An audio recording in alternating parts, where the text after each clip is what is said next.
Olá, queridos alunos, pessoal de casa, bem-vindos de volta a uma aula de Ciências da Natureza. Eu estou aqui, professora Maíra, juntamente com o Bruno, né? Olá, Bruno, tudo bem? E nós vamos para essa aula de hoje, uma aula dedicada ao sexto ano do ensino fundamental. E nessa aula nós vamos trabalhar a estrutura dos nossos olhos. Na última aula nós vimos a parte de visão, nós trabalhamos a parte específica de como que evoluiu a visão nos organismos vivos, como que ela se iniciou lá atrás, né, com as célulazinhas iniciais que percebiam claro e escuro. E agora nós vamos estudar especificamente a parte de visão voltada para o olho. E aí vamos dar continuidade, né, às habilidades, no caso essa habilidade de explicar a importância da visão, captação e interpretação das imagens na interação do organismo com o meio. Bom, vimos as célulazinhas iniciais que foram percursoras do que no processo evolutivo originou o olhozinho, o olho humano como o nosso, né, nosso par de olhos aqui tão importantes para essa parte sensorial da visão. Os olhos humanos ficam aí contidos dentro da nossa caixa craniana, mas nós vimos lá naquela aula anterior que, inicialmente, essas estruturas que percebiam a luz, elas podiam estar contidas em qualquer região. Como nós temos um sistema sensorial adaptado para a localização na região, né, próxima ao sistema nervoso central, a nossa região da cabeça, que tem a maior parte da percepção, ouvidos, narina, língua, olhos. A gente tem os olhos contidos aí dentro da caixa craniana e eles vão fazer a recepção da luz, que é a função principal deles aqui. Então, vou convidá-los agora para conhecer um pouco da parte externa dos nossos olhos. Os olhos, né, então aqui um globo ocular contido dentro do crânio e ele vai ter na parte superior aqui o que a gente chama popularmente de sobrancelha ou supercílios. A gente vai ter as pálpebras que fazem a proteção dos olhos e nas pálpebras aqui, olha só, nós temos os cílios. Então, vamos fazer um experimentozinho com nós mesmos, de nos tocarmos, tocar os nossos olhos. Vocês podem fechar um olho ou os dois olhos ao mesmo tempo e se tocar. Então, vamos tocar a sobrancelha. Vamos senti-la, vamos ver como que ela está localizada aqui logo acima da abertura do globo ocular. Então ela está bem próxima aqui à bordazinha do osso, né, do crânio, que vai delimitar a cavidade aqui do globo ocular, onde ele está inserido. Além disso, nós temos as pálpebras. As nossas pálpebras, elas são móveis, né? Elas são até um pouquinho flácidas, a gente consegue juntar elas aqui com o dedo. Por quê? Porque elas se acomodam na superfície do nosso globo ocular.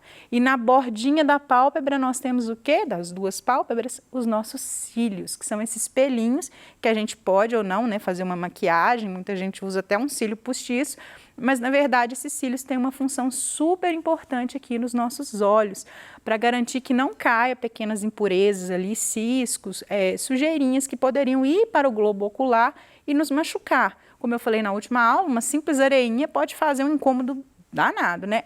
Mas e a sobrancelha? Para que serve esse supercílio aqui, né? Qual a função desses pelinhos? Eu creio que todo mundo aqui já deve ter passado pela experiência terrível que é quando você está fazendo alguma atividade física, alguma coisa que vai suar e o gotículazinha de suor desce e entra dentro do olho. Ela vai arder e vai incomodar, muitas vezes ela vai descer com sujeirinhas, poeirinhas, né, que estão sobre a nossa pele e vai entrar ali dentro do nosso olho, causando uma irritação muito grande. Então a sobrancelha, os nossos supercílios aqui, eles funcionam como se fosse um guia para desviar o suor para o canto lateral aqui, e esse suor não descer diretamente, atingir a pálpebra aqui e acabar entrando dentro do nosso globo ocular. Então, vendo os olhos mais de perto, o que a gente tem?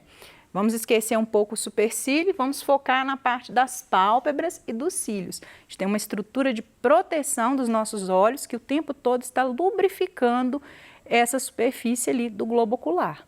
Então, o tempo todo a gente tem uma umidadezinha natural produzida ali pelo tecido que recobre tanto a parte das pálpebras quanto o globo ocular para garantir que os olhos não fiquem muito secos. Então, se eu ficar muito tempo com os olhos abertos aqui, vai chegar um momento de tamanha irritação que eu vou ter que fechá-los. E a gente não consegue ficar sem piscar, nós sabemos disso. Para fazer qualquer tipo de procedimento cirúrgico, nós temos que manter a pálpebra fixa, aberta, porque senão a tendência é fechar mesmo, para proteção. E os olhos, né, eles têm que ficar umidificados ali para o bom funcionamento deles. Então, a gente tem a parte externa do olho recoberto pelas duas pálpebras, superior e inferior, e a gente tem os cílios, que tem essa importância muito grande aí de filtrar as partículas menorzinhas ali que poderiam chegar aos nossos olhos, como poeirinhas, areias, pequenos pedacinhos de cisco. Agora, se a gente olhar o globo ocular com mais detalhe, a gente lógico, vai ter uma partezinha branca também do olho. Essa partezinha branca do olho a gente chama de esclera. A esclera, gente, ela recobre todo o globo ocular. Mas acima dela a gente tem uma parte específica de cobertura e de garantia, né, de produção da lágrima, de todas as substâncias que são necessárias ali para a saúde do globo ocular, que é a conjuntiva. A conjuntiva é um tecido que é bem fininho ali, mas ele é super importante, ele não só recobre o globo ocular, essa parte branca, que é a esclera, mas também a parte de dentro das pálpebras, a parte, se a gente virasse a pálpebra para fora, a gente estaria vendo ali a parte externa dela como essa conjuntiva. E aí a gente pode ter a conjuntivite, que é a inflamação nessa conjuntiva, muitas vezes causada por um processo alérgico, muitas vezes causada, na maioria, né, dos casos, quando ela é infecciosa, por algum agente externo ali que faz aquele processo inflamatório. Pode ser uma bactéria, por exemplo, que vai adentrar ali, né, e gerar aquele processo, e a gente fica com o olho inchado, né, as pálpebras, na verdade, inchadas, lacrimejando muito, é um problema que tem que ser tratado. Agora, olhando o globo ocular mais voltado para a estrutura dele próprio, não só, né, das estruturas que estão ali protegendo e garantindo o bom funcionamento dele, a gente vai ter na parte anterior a córnea associada com o cristalino. Olha só, são duas estruturas aqui que funcionam como se fossem lentes, e elas são de fato duas lentes que vão garantir que a gente forme de maneira adequada a nossa visão. O mau funcionamento dessas duas estruturas pode gerar problemas aí de visão de vários graus distintos que a gente vai ver na próxima aula ainda. E, aliada ao globo ocular, a gente tem uma musculatura que vai garantir o movimento dos olhos. Eu consigo movimentar meus olhos para a esquerda e para a direita, para cima e para baixo. Esse movimento que os nossos olhos fazem naturalmente, ele ajuda a identificar tudo que está à nossa volta sem precisar, né, o movimento da cabeça também. E quem garante essa movimentação são esses músculos associados ao nosso globo ocular. Então, a gente olhando especificamente para as lentes, olha só, essa figura aqui nos mostra exatamente a parte da córnea levantada. Então, como se fosse uma tampinha aqui levantada. A córnea, a gente também consegue senti-la. Se vocês fecharem os olhos aí, tocarem em cima da pálpebra e movimentarem, vocês vão sentir que tem uma partezinha da córnea, que é da pálpebra, sobre o globo ocular, que é um pouquinho mais elevada. Essa parte é exatamente a córnea. E agora vamos fazer um pequeno experimentozinho aqui, na verdade uma demonstração com um modelo bem improvisado, como eu utilizei na última aula, que seria a ideia do globo ocular. Então, o nosso globo ocular, voltando a utilizar aqui uma lanterna, né, de enfeite, a gente pode representar ele, a parte anterior aqui a gente teria onde a gente tem a córnea, a parte posterior seria onde sai o nervo óptico, onde estaria ligado ao sistema nervoso central. E essa parte anterior é onde a gente vai ter a lente inicial lá, que fica na parte externa do nosso olho, que é a córnea. Então, essa tampinha aqui representaria bem a córnea de um olho humano.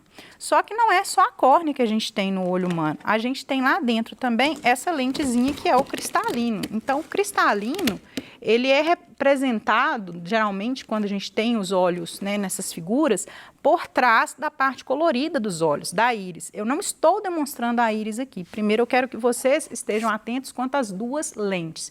Então, nós temos o cristalino, que é essa lente posterior aqui do olho, e a córnea, que é essa lente anterior.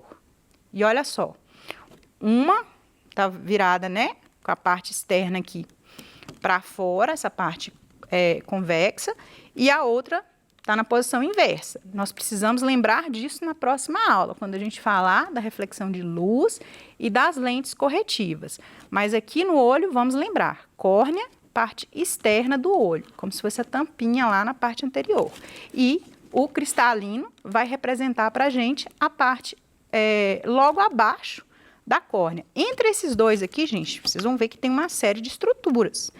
Acontece que o importante da gente memorizar nesse momento aqui, antes de eu passar para o próximo slide, é que entre a córnea e o cristalino, a gente vai ter o humor, que é um líquido que vai preencher aqui, vai garantir a pressão para o bom funcionamento dessas duas lentes.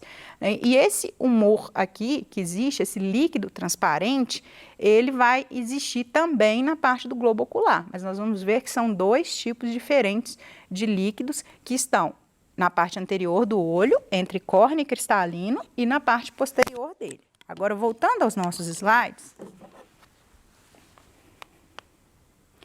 a gente tem que falar da íris, que é exatamente quem vai permitir a entrada de luz na quantidade adequada para a formação da visão. A íris, gente, é quem dá aquela corzinha do olho. Então, o meu olho tem uma cor meio mesclada, que pode mudar um pouquinho de acordo com a maquiagem, com o tom de roupa que eu estou utilizando. Tem gente que tem um olho azul, né, que se vê bem de longe. Tem gente que tem olhos negros extraordinários, muito bonitos, que refletem muito, né, a luz. Tem gente que tem um olho castanho também, uma cor que pode ficar muito bonita com determinados tons de roupas que se veste. Então, independente da cor, todos os olhos são muito bonitos. E essa beleza natural deles é a íris que vai ter. Essa parte dos nossos olhos que tem a coloração e é também essa parte que ao centro dela tem a pupila, que é a zona, né, o local de abertura para a entrada da luz, que é a base para a formação da visão, para a interpretação do nosso sistema sensorial e a compreensão do que a gente está enxergando ali de fato. Então, a íris, ela tem músculos que vão fazer com que entre mais ou menos luz. Como que a gente sabe que ela está fazendo essa regulagem? Com a dilatação ou com a contração da pupila. Então, aqui nós temos uma pupila contraída. Em ambientes muito iluminados, a tendência é que a pupila se contraia e fique bem pequenininha. Em ambientes pouco iluminados ou muito escuros, a tendência é que a pupila vá se dilatando. Por que isso acontece? A pupila contraída, gente, é uma forma de reduzir a entrada de informação luminosa, porque às vezes o ambiente está claro demais. E aí, se a gente lembrar da aula passada, em que a gente fez aquele experimento, que nós pegamos um rolo de papel e observamos uma coisa com mais foco, a gente entende por quê. Se eu pegar um rolo de papel aqui e for observar em mais detalhes as coisas que estão ao meu redor, eu vou perceber que eu consigo identificar detalhes que eu não identificaria olhando sem aquela, né, luneta improvisada. Essa luneta improvisada, o que ela faz de fato para a gente, para auxiliar a visão, é reduzir a quantidade de luz que está chegando aqui, a informação luminosa. Então, o olho consegue focar em detalhes. Se eu estiver num ambiente muito iluminado, com muita luz, eu posso ficar confusa quanto às coisas que estão ao meu redor e não enxergar direito. Então, a pupila retrai, a íris vai contrair uma parte da musculatura e fechar o máximo possível essa pupila para que entre menos luz e o foco em tudo que está à nossa volta seja estabelecido de uma maneira mais clara. Agora, se o ambiente vai escurecendo, a tendência é que a íris ela faça com que a musculatura relaxe, né, boa parte dela, para a entrada de maior quantidade de luz. O que acontece quando a gente acorda, por exemplo, de madrugada? Nosso quarto é bastante escuro, na maioria das pessoas pelo menos, a gente geralmente abre os olhos e não consegue enxergar muita coisa. Então, a gente senta na cama e espera alguns segundos. O que acontece? Os nossos olhos vão se acomodar em relação à quantidade de luminosidade disponível no ambiente. E essa acomodação inclui abertura ou fechamento ali da pupila. E aí nós vamos começar, de repente, a enxergar melhor as coisas. Por que nós vamos enxergar melhor? Porque a pupila provavelmente se dilatou, se abriu, e aí está entrando mais luz possível daquele ambiente e com isso a gente consegue determinar melhor o que está acontecendo ali, quais são os móveis, as coisas que estão no nosso caminho, nos deslocar com mais segurança. Então, olha como a musculatura da íris funciona. Então, nós temos uma parte da musculatura que pode se contrair e uma parte que pode se relaxar, né, ao longo desses processos aqui de exposição à luz. No caso da luz muito brilhante, a pupila vai ficar extremamente reduzida. Você tem uma parte da musculatura da íris que vai estar relaxada, que é essa parte externa, e a parte interna que está se contraindo para fechar a abertura de luz. Muito parecido, gente, com o funcionamento de uma câmera. É uma câmera, principalmente das menos modernas, né, que a gente ainda até escutava o barulhinho delas quando você estava utilizando o foco, a gente consegue ver bem isso aqui, que aí a entrada e essa, né, de luz aqui, para gerar aquela informação de saída, ela vai comandar aqui o funcionamento não só da câmera, como também dos nossos olhos. Então, observando o olho como um todo, esclera a parte branca, conjuntiva, essa parte que recobre a esclera, mas a conjuntiva é transparente, né? A gente não vai conseguir identificá-la, mas a esclera seria a parte branquinha. A íris, a parte que tem cor no nosso olho, e a pupila, a parte central, que é mais escura, essa parte que vai regular a entrada de luz, ou seja, informação luminosa que vai gerar a visão no final das contas. E a córnea, a tampinha que recobre tudo isso aqui, é uma lente que recobre toda essa região aí da íris. Então, olha lá, córnea e cristalino. E no meio delas, a gente tem a musculatura aqui da nossa íris, que vai garantir a entrada menor ou maior de luz no sistema. Então, a luz vai passar pela córnea, vai atravessar o canal de abertura ali para a luz, que é a pupila, e no cristalino ela vai passar novamente, ele é de fato a nossa lente principal aqui do olho, e ela vai sofrer um processo de refração lá na parte posterior do olho. A parte posterior do olho é onde nós vamos ter as células que percebem a luz, então as células fotossensíveis. Agora, só lembrando, aqui nós temos entre a parte de córnea e a parte de cristalino o humor aquoso. Na parte seguinte, na parte posterior do olho, nós vamos ter o humor vítreo. Os dois, gente, humor, esse termo está se referindo a líquido, mas o líquido que preenche o globo ocular como um todo é o humor vítreo. E na parte anterior do olho, entre as duas lentes, córnea e cristalino, a gente vai ter o humor aquoso. E aí, nessa região posterior do olho, é de onde sai o nervo óptico, que leva as informações até o sistema nervoso central, até o cérebro, para a imagem ser interpretada. E na retina é todo esse tecido que recobre aqui a parte posterior do globo ocular, onde estão as células fotossensíveis e as células que vão perceber a cor também. Além disso, a gente tem entre a esclera, que é a parte branca do tecido do olho, e a retina, o coroide, que é o tecido de vascularização, que leva, né, a glicose, que leva o oxigênio para o bom funcionamento dos nossos olhos. Então, nosso olho, como uma máquina aqui pensando nisso, né, a luz vai adentrar pela córnea, vai passar pela abertura da pupila, atravessar a lente que é o cristalino e chegar até as células fotossensíveis aqui de fundo de olho.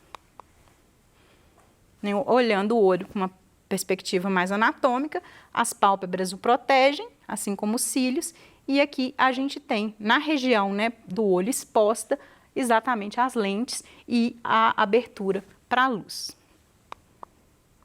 Agora uma perguntinha para a gente finalizar. Nós temos as duas imagens ali, temos pupilas contraídas e dilatadas. Quando a gente diz contraída, ela é menorzinha, dilatada, ela mais ampla, maior, mais, né, a parte pretinha da pupila mais evidente. Em qual delas a foto provavelmente foi tirada no ambiente escuro? Bom, se a gente olhar as duas, qual das duas pupilas aqui deveria estar recebendo a luz em maior quantidade para garantir que a visão fosse formada de maneira adequada? A gente precisa que um ambiente com menos luz, a pupila se dilate. Então, é a pupila maior que a gente vai ver em ambientes mais escuros e a pupila menorzinha no ambiente que está mais claro. Então, sempre assim, gente, a pupila se dilata no ambiente escuro, se contrai no ambiente claro. Então, é isso, pessoal. A gente viu na aula de hoje quais as estruturas que compõem o olho humano e a função delas para a nossa visão. E eu convido vocês, né, as referências, conhecer as referências, nossos livros, nossos materiais, para melhor fixação. E se tiverem alguma dúvida, venham me encontrar às 11h15 no Tira Dúvidas. Sempre a gente está disponível para tirar as dúvidas, solucionar qualquer coisa que vocês queiram, conversar a respeito das aulas que tratamos aqui. E o mais importante de tudo, até a próxima aula. Obrigada, pessoal!